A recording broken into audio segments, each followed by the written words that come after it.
Hey everyone, this is Luminous coming you guys with a pro to the commentary. This is game number 2 of LGD versus Panda for the CCJoy tournament grand finals. This is a best of 3 series, so if you haven't watched game number 1, I do recommend you to pause this and go watch that one right now, because I will be spoiling the result of game number 1. And of course, being this is game number 2, there is going to be some pick and ban analysis straight out of game number 1. So you should really pause this and go watch game 1. Seriously. 5 seconds. 5, 4, 3, 2, 1. I'm going to spoil the result. Your last chance. LGD took game number 1 fairly convincingly with the Panda, Slaughter, and Weaver combination. Panda would blink in, force a team fight. If you choose to stay and fight, that will be a really poor choice, because one of your dudes is going to get stunned for 2 seconds. Another of your dudes is going to be brought up in the air for 6 seconds. You're not going to have that fight going in your favor with a huge numerical disadvantage. If you try to run, that's going to be a bad choice as well, because Slaughter with a sprint is going to chase you down, and of course Weaver with Sakuchi and Swarm is going to chase you down as well. Being stuck between a rock and a hard place, Pandas and their 3 carry strat did not really work out, and they got literally rolled over. Panda took a convincing game 1 victory, and they are going to be picking and banning second here today on Scourge. Meanwhile, Panda is going to be picking and banning first. And Syllabear Bat Rider is going to be banned. Meanwhile, LGD, they're going to be banning the Night Stalker and CK. We saw Night Stalker banned in game 1 as well. And in that game, I basically said, well, Night Stalker are really good against Panda picks overall. But I'm not too sure why. Maybe they just have a thing for Night Stalker. Maybe they're afraid of Night Stalkers. Night Stalker is pretty decent against some of the better carries in the current pool. Panda would be one. Anti-Mage would be another. Weaver would be another. So his silence is just very vital. He's good against Invoker as well, although we don't see Invoker being played at all in the Chinese game anymore. And I'll talk about why Invoker's not that played, if he is picked or not picked. I'll talk about that later. But let's look more deep into the picks so far, or bans so far. Winman is going to be a ban choice, which I actually believe she is probably one of the best heroes. She's one of those heroes that always is first picked, but never banned. And I do believe that she's worth a ban from time to time, because have you ever seen IG Chuan? Holy effing cow, Jesus, you gotta ban Windrunner against IG, because damn, they're gonna pick it and you're gonna be in trouble. But here we go, there's that Invoker pick after the Panda opening from Panda, of course. And then Windrunner and Anti-Mage is going to be the answer.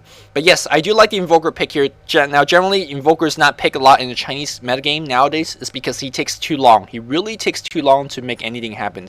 You need, at the very least, you need level 12, level 13 to make his EMP Tornado combo to be really effective. He just needs so much level to work with.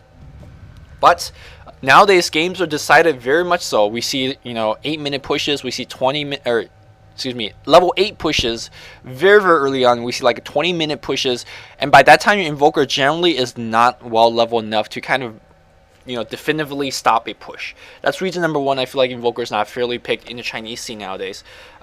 Reason number 2 is that the massive usage of arcane boots really mitigates the effect of EMP Tornado. EMP Tornado, when it drops on you, you're like, oh man, all my mana is gone. I feel bad. I can't push anymore. No mana, no push. That's generally why Invoker is so annoying. But arcane boots are brought in the pairs of 2s and 3s nowadays. And you EMP Tornado me once, I just pop my arcane boots. We're right back in this, and now you're stuck with a hero that doesn't actually do too much damage, doesn't actually do too much of anything really after EMP Tornado. I mean, he does have Deafening Blast, but the true strength of Invoker as a hero is his counter pushing ability, counter ganking ability, the fact that he drains all your mana, the fact that he shuts down Panda so hard. It won't be surprising at all if Panda right here picks into a couple of mana boot buyers. They do have the Crystal Maiden already. That is going to provide a little bit of mana regen as well. I don't think she'll be maxing that aura. We'll have to wait and see.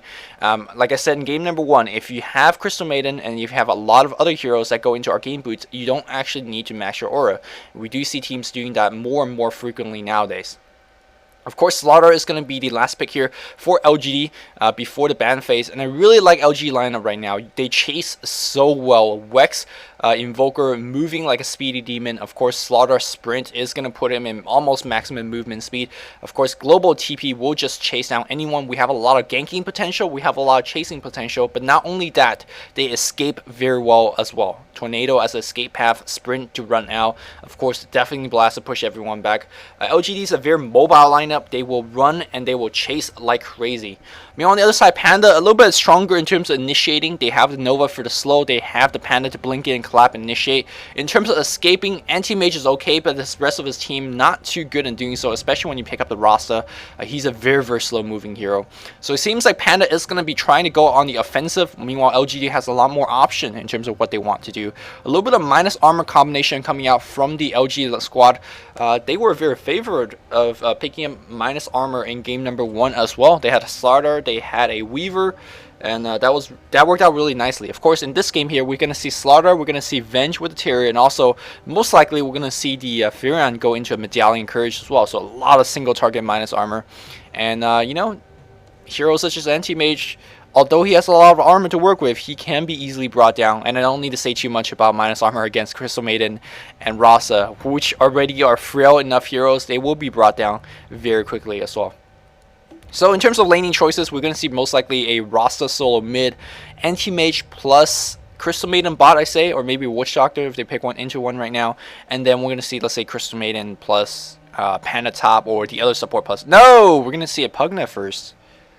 Okay, so we're going to see something like a Rasta Panda, I want to say. Pugna mid, and then Crystal Maiden Anti-Mage. I mean, this lane combination works out really nice in a pub game, but I feel like when you pick up Rasa and when you pick a Panda, both these heroes need so much EXP. So I think pairing them together in the same lane and put Rasa on support is not going to be a good idea. But how else are you going to lane this? Like, yeah, that's the only way you could lane this. You could put Rasa mid, and then no, like Pugna needs level as well. So I don't know. I feel like when you pick a Rasa, you need that Serpent Ward to be very, very highly leveled. So I'm not really liking. I mean, I love the heroes of Panda. They have a lot of pushing potential with the Serpent Wards, with the Pugna Blast, and a lot stuff like that. And of course, Panda is a great pusher himself. Crystal Maiden's a decent pusher when you max Nova. But the thing is, like, how are you gonna lane this? So I'm a little bit confused about the Panda's pick. Obviously, these two heroes, by the way, is gonna pick up Arcane Boots. So kind of going back to what I said about the anti-invoker-ish kind of thing. Arcane Boot, Pugna, and Arcane Boots, the Rasa. It's going to be very, very nice in terms of protecting the Panda's mana pool. That's going to be a crucial thing in this game. Of course, LGD looking for their last pick. They do have a little bit of minus armor to work with. The laning is going to be a little bit awkward as well. Invoker demands a solo lane for that EXP. They're going to pick up a Beastmaster, and that is just absolutely confusing. Both teams picking up their heroes immediately. We see a... What? Is this a level 1 Roche? This is a, there's no way you would even smoke your treants. This is a level 1 Roche. And the reason I was like, why the hell is he buying a Beastmaster? Why is he buying a Basilius? Your only Beastmaster is either save, spend all 600 gold, starting gold, for things like, stats, or he save up a couple hundred gold immediately for a, bottle. But yeah, there's an Inner Beast skill. They're going to go straight into the Roshan pit. Terror is going to be picked. Let's see if Invoker is going to go for Exhort for quick damage, or maybe he's going to just go for Quas and go for a... Well, why aren't you... Yeah, I was going to say, why aren't you skilling Exhort for the extra plus damage? But with Invoker, you don't want to go Exhort too early, especially if you're going to go for EMP Tornado. So he's going to just use no skill and just going to right-click. And Beastmaster, that +3 armor... And of course, +2 armor aura for his teammate. Very, very helpful in terms of tanking. Now Slaughter is going to tank a little bit. Of course, the other side not suspecting anything. Maybe they suspect something now. No, they don't see anything. Yeah, they see nothing right now. And of course, when Roshan is slayed, they're going to be in a world of surprise. And luckily, Invoker is going to do a little bit of tanking with his Quas regen. And they're going to bring him down. Let's see who's going to pick up the H... Sylar is going to go down, but they did get the Aegis, and actually with Sylar down, a lot of these guys are very, very close to level 3. That's really nice. And this actually might not be a bad start for the Beastmaster in terms of his item build and in terms of skill build as well, because now he has Inner Beast. Now he has a plus, when he actually turn it on, he's going to have armor aura on the creeps. And actually that would be really, really good in terms of pushing the wave against Pugna. Of course, Beastmaster is one of those heroes that you do want to push the wave as much as you can. And then you go for a quick bottle. You can say he's actually going for a little bit of extra restorative. And of course that Baseo is really good in terms of restoring his mana before he gets his bottle. And even after he gets his bottle, it's still going to be very, very nice. Looks like Beastmaster might be a little bit worried about his HP, but it's okay. He has Aegis, so no big deal, right? We're on the top lane here. We're going to see a Rasa Panda lane, and that's kind of my worry. I mean, they might be able to kill the Maybe they might be able to kill the Invoker. Invoker's fairly tanky. You can see he's got a lot of stats now. They're gonna come in. They're gonna do a lot of right-click damage, but it's not gonna be enough. There's gonna be a clap, and I think you see he's after all that spell. He's gonna be at half HP. No problem. He's gonna regen a lot with tangos and cross regen. Actually, Rasta and Panda a little bit in trouble here. Yeah, I don't know, man. Yeah, he's gonna turn in there and looks like a couple right click, and that's gonna usher the Rasta away. Rasta gonna regen up a lot of stuff. On the bot lane here, very interesting laning of a Vengeful Spirit, a Prophet, and a Slaughter who is less level than these two supports because he died to the Roshan, so he didn't get the XP. So he's gotta last hit something up. But he's actually doing alright against this D lane because they're not really too highly leveled as well. A little bit creep pulling going on, not too much of a big deal, but supports coming immediately to kind of usher that one away. Crystal Maiden, Anti-Mage, a little bit stat here, facing against a tri-lane on the bottom, and they gotta be very, very careful, especially if you're Crystal Maiden, man. A single Magic Missile, a Slithering Crush, and a Sprout, and she's dead. Very easily picked off, so she's gotta be extremely, extremely careful. You can see that she's staying mostly very, very far back, and allowing Anti-Mage to kind of do a little bit of lane controlling herself, staying in the jungle, staying in the fog, and gotta be fairly careful. Magic Missile is gonna go right on the Crystal Maiden. I don't think they even need to drop a Sprout on her because, well, she does have the Tango, and Chinese players, or players, not Chinese players, every player nowadays, they're so used to facing against a Furion that they will be able to Tango out of Sprout very easily. Nice Nova for the steal against the Centaur, and now the Prophet might be a little bit trouble, doing a little bit of juking, of course. Ooh, there's a bite on him right now. Can he make it out alive? Anti-Mage, he doesn't really want to use his blink offensively because you never know what you're going to be blinking into. So he's going to save that blink and no big deal. Meanwhile, on the top lane here, it looks like Invoker want for Ghost Walk. A little bit of worry about survivability. And level 3 Quast. And generally you don't max Quast in lane because, well, you want to max Wex. But I think max Quast is a very good choice in this laning because, well, when you maxing Quast, you gain a lot of strength, you gain massive amount of regen, and basically you could out tank the harass that's coming your way. Generally this lane, they're not going to kill you with one bursting nuke. It's going to be a lot of chasing, a lot of slow attacking, a lot of slowing overall. And if you have Quast regen, regening 3 HP per second, that's, hey, that might be a difference in terms of making you stay alive. Of course, Beastmaster is going to get Inner Beast at level 2. Of course, Access at level 3. And he is going to outpush the Pugna. Yes, you heard me say that. He's going to outpush the Pugna. Between Inner Beast, Aura, between WoW Access, and also his creeps getting plus armor. Yeah, he's literally outpushing the Pugna. It's going to secure himself runes. And that's going to be so effective. So Rasa is coming around. He's going to drop a ward to do a little bit of counter pulling. I'm going to pick off this last neutral creep as well. A little bit more engagement on both sides. So far, very tame games. Both teams attempting to get kills, but not really successful in doing so. Panda's skill build, very interesting here. You can see that he's gone for one level stats to give him +5 stats. A little bit of engagement in the river, not going to turn into anything. So my assumption is that his other level is going to be into his Drunken Brawler for a little bit of mischance against the Invoker, which actually isn't too bad. You can see that there's a mischance there against the Panda. It's okay, especially if you're going to be up against a Cold Snap. If the Invoker missed one attack, hey, that's another mini stun you're not taking. A little bit of engagement in the jungle here. No more Tango. Oh, he's trying to Tango, but the trees were in such an awkward angle with the cliff that he wasn't able to Tango out. It looks like Ross is going to take some significant damage. No teammate's going to come in right now, so there won't be a first blood right here. It looks like Ross is going to just go back in the jungle. Excuse me, go back to the top lane and help out his teammate there. Very tame opening still from both teams, and maybe the Slaughter might be in a little bit of trouble. We're going to see engagement on the bot lane. Where's the Magic Missile? Still no Magic Missile yet. Mana's being completely burnt on the Slaughter. There's going to be a bite on Slaughter. He's going to go down for sure. Who's going to pick up first blood? How's going to pick up first blood? It looks like we have Furion coming right in. Where's the Sprout? No Sprout just yet. There's a Salve immediately. He's going to put him one hit away, regenerating from the Ring of Hell. He's going to be fine. One more hit is going to bring him down, and it looks like he's going to blink out. Crystal Maiden, did he TP out? I think she did. Yeah, TP out from the Crystal Maiden. Nicely done from the Scourge, from the Sentinel squad. Now that be not my God. Now that might look like it's a complete victory for the Sentinel that got the first blood. I gotta say, even though they give up first blood on Scourge, it's not that big of a deal because Anti-Mage had to walk all the way back to base. Crystal Maiden had to TP back in the base. That just means that Slaughter at the very least has about 30 seconds of free farm time. So even though they gave up first blood, gaining free farm and preventing farm on the enemy carry like this might not be a bad exchange. Of course, you would never want to give up first blood, but it's not as big of a loss.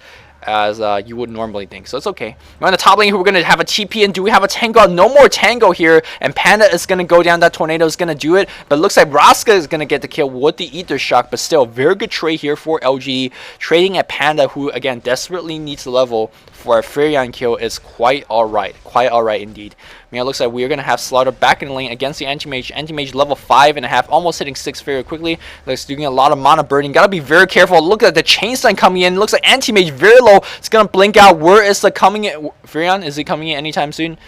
Nope. And looks like Anti-Mage again forced to go back. And that's the effective power of the chain stunning combo. And that's, you know, less free farm for the Anti-Mage. Looks like he's going to send himself a salve, which is fine. That means, again, ooh, someone misclicked on the Chicken Courier. Unless they want to do a little bit of bottle curling. That's... I don't know, man. I don't know. Maybe I'm thinking this is a misclick. We do have a teleportation score coming in. That is the Rasta. And they really want to kill this Slaughter, I presume. He does have at least mana for Crush and Sprint. So they really need to chain stun him properly.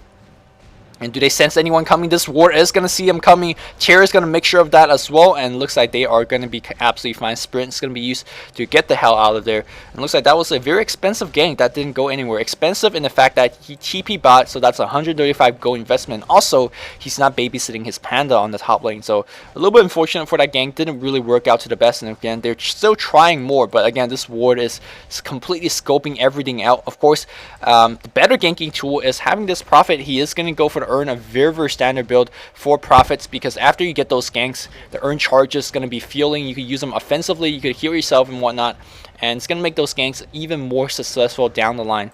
And you can see that he's basically checking on heroes. Do they have tangos? Do they have tangos? If they don't have tangos, that is going to be a very easy gank.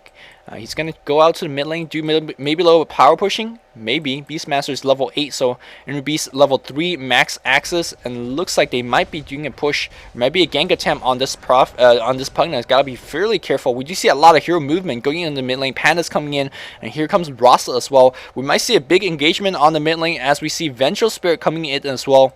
I think they're just hunting for the rune. Rune is going to spawn on the top. Yes, Panda did bottle it up. It is going to be in a illusion rune. And looks like that was it. Both teams kind of hero movement. Very tame game.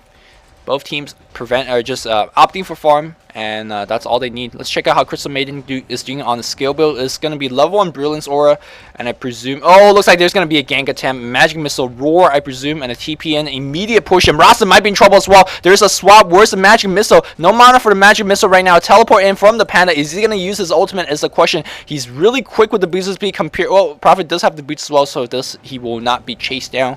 So again, very good strong ganks here. They almost got the eventual Rasa as well, if the Vengeful Spirit had the mana for the Magic Missile. Unfortunately, they did not do so. And looks like they're going to just push completely out of this, because again, plus armor. Look at the armor. We have a buckler purchase as well. And these creeps are just absolutely tanky. They might even, they have to use nukes to kind of save their tower. And that's fine. That's fine. They're baiting out a couple of nukes here, and that means that they could go more offensively later on when their nukes are, on cooldown, or when they're low on the mana. No big deal. No big deal. The push, this tower is going to go down eventually, especially when you have things like Prophet and Beastmaster, who are just so strong, so strong in terms of pushing. On the top lane here, we do have Fate Speed being finished on the Invoker. He is going to go for that standard, bracer into a Django build.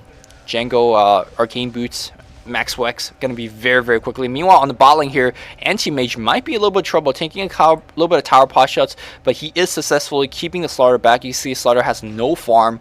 10 minutes in here, only Magic Wand and Boots. Let's see if he has anything on the crow. He does have 1,000 gold, so that is going to give him his strength shreds.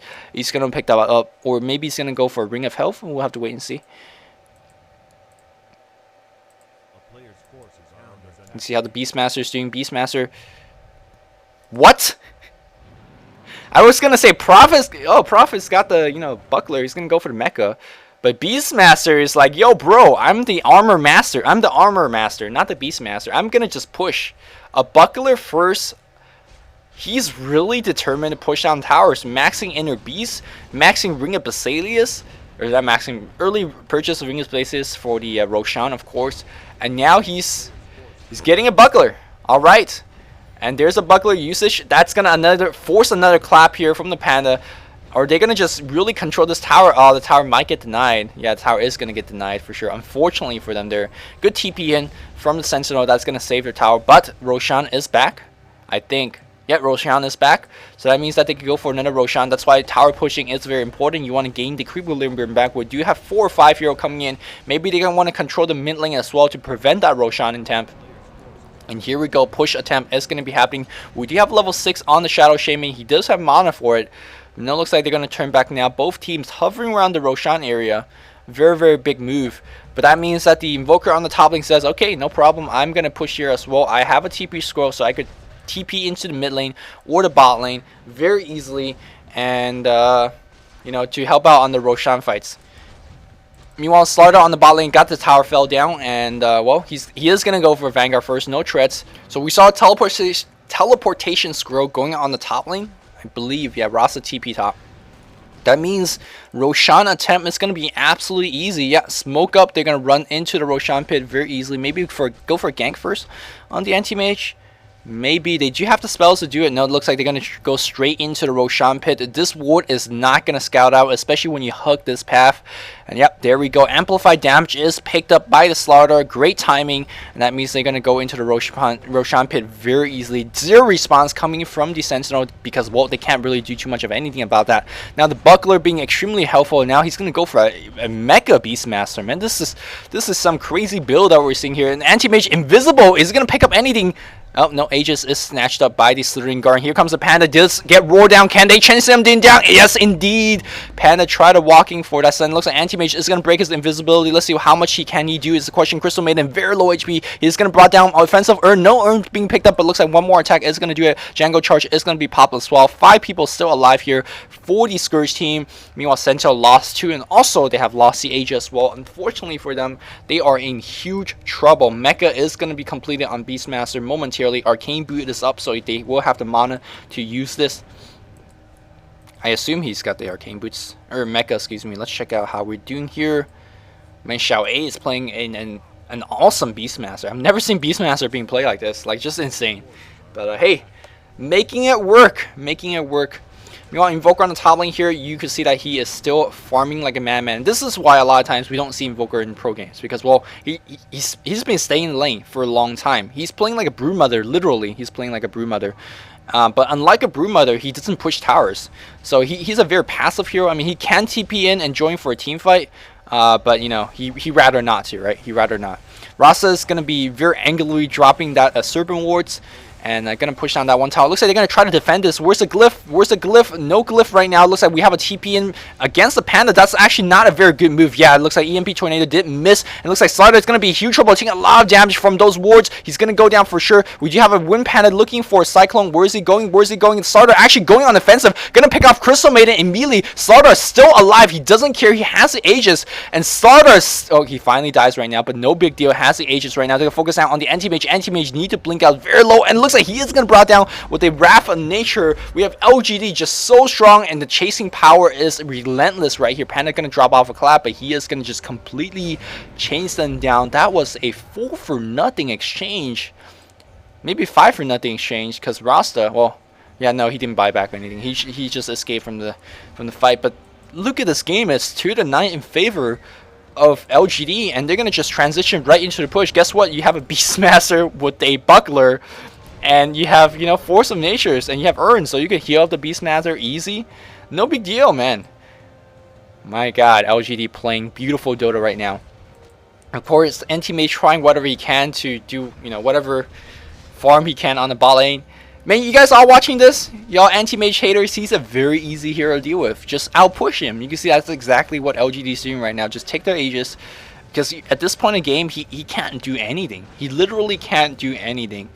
Especially against the insane pushing power of the LG squad. Invoker is going to be going for that Orchid build, which is going to be very, very good. That's going to force the Panda to get a Blink Dagger.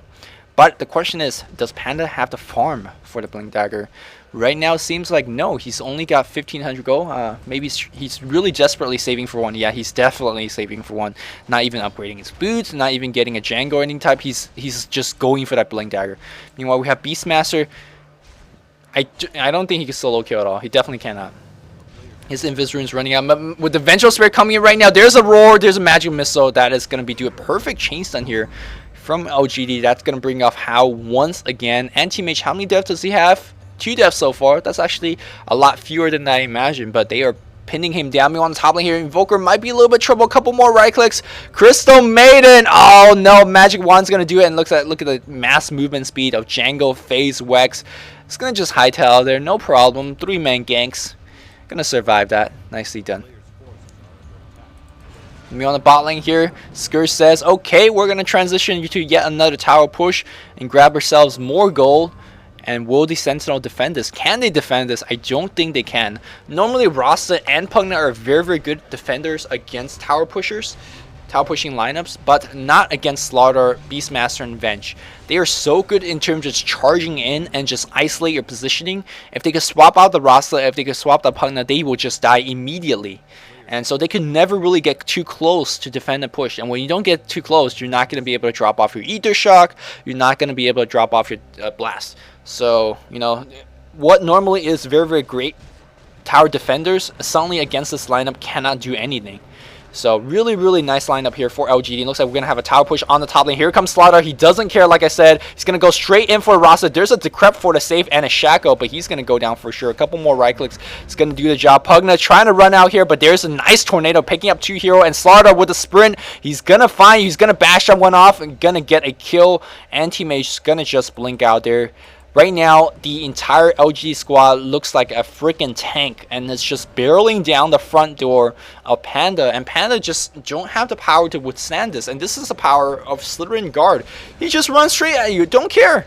Don't care, he's so tanky. You can see in the last team fight, even though he had the Aegis, like he was just tanking so much power. He was literally at red health, and he was still going in, no problem. And we're going to see a lot more of this in this game. He's got the Vanguard. He's got massive armor due, of course, the Mecha and massive regen as well. And here we go. Beastmaster leading the charge with that push. And this tower is going to be brought down with no resistance. This is such a one-sided game. And this is not because Panda's not playing well. I just feel like the picks on Scourge are just so nice. To open up with the Roshan attempt. And it was just so easy. Roshan's going to spawn, by the way, in 3 or 4 minutes or so. The exact timing, I'm sure the LGD squad wouldn't know. Vengeful Spirit picking up so tanky, 1000 HP already. Let's check out how everyone's doing on the gold. Rexar's up to 2200 gold. Let's see if it's going to pick up a Blink Dagger of some sort for helping initiation. I'm going to go for Vlads. Yep, going to go for Vlads. Nicely done. Going to give them even more pushing potential. Let's see. Vengeful Spirit, no gold. What items does she have? Nothing. Okay. Bought a couple of pair of wards, I presume. Anything on the Crow? Anything on the Crow? Medallion Courage. Is that his? We'll have to wait and see. That's probably his. Slaughter has 900 gold in the bank. He's going to go for Hood first after Vanguard Treads. Not going to go for BKB. I'll talk about in that just a bit. Furion, maybe it was his Medallion Courage. We'll have to wait and see. Earn Power Treads. Nothing else. Invoker is going to be finishing his Orchid fairly soon. Yeah, he is going to have his Orchid very quickly. So the item progression, very nice for the LGD squad. Meanwhile, here on the other side, we do have Arcane Boots up on the Shadow Shaman. He's got that for a bit. Pugna's got the Arcane Boot Mecha, not too bad. Crystal Maiden's got a Medallion Courage and a Bracer. Interesting. And of course, Panda with a Blink Dagger, he painstakingly saved up. And now Anti-Mage with nothing, with the Vanguard and Treads and just 400 gold in the bank. They're going to give up yet another tower for free because, well, they cannot take that team fight. They're going to try to get a tower trade, but it's going to be difficult against a hero like Furion. And here we go. Rasta and Pugna might be trying this. And let's see if they can. Anti-Mage trying to bring down a mid tower as well, but their base is being breached. Yes, indeed, the base is being breached. They're going to bring down one tower for free. It looks like massive TP scroll coming. Glyph is already used, but this tower very low in HP. Looks like sensing a massive teleport scrolls coming back, they are going to just turn back. Yeah, they're going to just immediately TP out as well. And again, it's not about pushing Raxus at this point of the game. Yes, sure, they would have loved to get a Rax at that point, but in this very key stage in time, don't go for anything risky, especially if you're Scourge, because guess what? Roshan is going to be spawning in a couple of minutes. And so if you lose a big team fight like this, you will just give Panda huge momentum in terms of pushing back, grabbing the Creep Equilibrium on the other side, and then also securing the Roshan. So right now, don't need to go for anything risky. You are playing on Scourge. You have the innate Roshan advantage. Looks like they might be making for a gank. There's going to be a roar. There's a Terra as well. Magic Missile not even needed. There's a Flame Strike as well. Sun Strike, excuse me. And they're going to get the kill. You can see that well. There's a Medallion Courage plus Terror. Kind of like what I said earlier. Very strong single target armor reduction. They could add the amplified damage on there as well. Also combines into the Beastmaster access very well, as we see a huge team fight breaking out the mid lane. Invoker did die immediately. The question is, does he have the buyback? Looks like he doesn't even need a buyback right now because they just lost the Invoker. The Roshan still is not spawning. It should be any moment now. Meow Slaughter going on the top lane, going to be swarming himself an Ogre Axe. It looks like Beastmaster doing a very good job in terms of pushing the lane. I wonder if Panda uses it. I don't think he did. Yeah, I don't think he did. So Panda will still have his ultimate for the next engagement, but critically he's not level 11 yet. Yeah, he's very, very lowly level as a Panda. And that's the difference between this game's Panda and Game 1's Panda. Game 1's Panda, again, got the solo EXP, solo level, so he was able to do a lot. Django is going to be Panda's next item choice, but he won't have to go to finish it at this moment for now. Vengeful Spirit getting a lot. You know what? As soon as your Vengeful Spirit is able to match the level of the opposing carry, like the Panda, you're doing something right. Anti-Mage, look at the level discrepancy. It's just absolutely insane here. We're only 22 minutes in the game, and Scourge team is just leading massively by levels and kills. And yep, we're going to see a little bit of tower pushing on both sides, and to secure the creep equilibrium before the Roshan. And having Furion in a position like this is so good. You're winning, you're on Scourge, you got to just keep pushing the creep equilibrium to secure yourself the Roshan advantage. Furion's so good with that Wrath of Nature. He's got himself a 4-staff to help with for a little bit extra survivability. And you can say, yep, Roshan has spawned 22 minutes in, and I do believe Slaughter and the Prophet is coming right now. Sprinting Slaughter is coming in. And yep, Crystal Maiden has to go in the top lane to use her ultimate to defend this, and she gotta just giddy up into this team fight because it is already breaking out. War's being dropped in the perfect position. Panda, can he use his ultimate? He cannot. Completely chase him down. Beastmaster survives barely, and these Wars just not doing enough damage. We have a Sprout on the Pugna half HP self-decryptify, and it looks like this this Prophet says, you know, I don't even care. I'm gonna just right click down your wards, get myself about, I don't know, 250 go for farm, and now we're gonna have Earn healing everyone up. That team fight was absolutely easy. Panda was not able to get off his ultimate. You would expect Panda to blink in and drop off his ultimate, but perfect chains in here from Scourge. Quick reaction rate, Magic Missile, Deafening Blast, just kept pushing that Panda around, kept stunning him around, and he cannot do anything without his ultimate. So I feel like Panda is just getting completely outplayed. Really, when you have your best ultimate skilled not being used because he was chain stunned, because he couldn't get it off, that is a mistake. And it looks like Scourge is going to claim the last exterior tower. And I believe they could just go right in for the Rax attempt. Yes, Panda will have his ultimate, but I don't think it matters. I really don't think it matters. At this point of the game, they could actually right-click the Panda and kill him. Like the Fire Panda, they can easily right-click that, no problem. Especially when they have so much minus armor to deal with it. It looks like they are going to play it slow for now. Cheese is up on the Slaughter. Who has the Aegis? Invoker, I presume. Yeah, Invoker has the Aegis. It looks like Orchid is going to be coming. Where's the chicken? Yep, Orchid is coming for the Invoker. And, well, good luck getting your Panda ultimate now. Because if you couldn't get it off last fight, gonna be tough for this fight. Hood is already up on the beast. Man, this team is just so tanky. And they're gonna just charge straight right in. How is Sentinel gonna fight this? I don't know. There's a swap. Immediate silence. Panda brought down in matters of seconds. And that's the game, ladies and gentlemen. They're going to just barrel down this Rex. Massive tanking power, massive regen. And Panda just got completely outplayed. Anti-Mage tried to blink and try to set something up. Good luck with that. Anti-Mage just goes down immediately.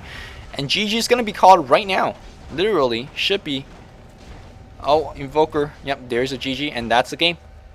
LGD convincing victory in game number 1 and game number 2 is going to be the champions of CCJoy. A very low kill count game, 317. Now LG just completely stopped. Even though this is a very one-sided game, I just loved Beastmaster's play. The fact that they went for level and Roche, he's gonna go from Mecha into a Vlad, completely pushing the build with arcane boots. Just really nicely played. Also the strategy of Scourge is just nice. They had the Vengeful Spirit roaming like crazy and the Furion roaming like crazy. You can see that they're not going for things like Midas. He's not going for things like Midas. He's not going for things like Dagon. But his effect in the game was still absolutely huge. He was in the middle of every single gank. and that was great. And of course, Vengeful Spirit in combination of Beastmaster was able to get many ganks off as well. And they just basically outganked and outpushed an Anti-Mage. Yes, Anti-Mage, you see them losing game? Easy hero to deal against. And right now, LGD just showing how it is supposed to be done. So, thank you guys for watching this commentary. Hope you guys enjoyed it. And I'll be coming to you guys with more commentaries in the near future. As always, this is Luminous signing off. GG guys.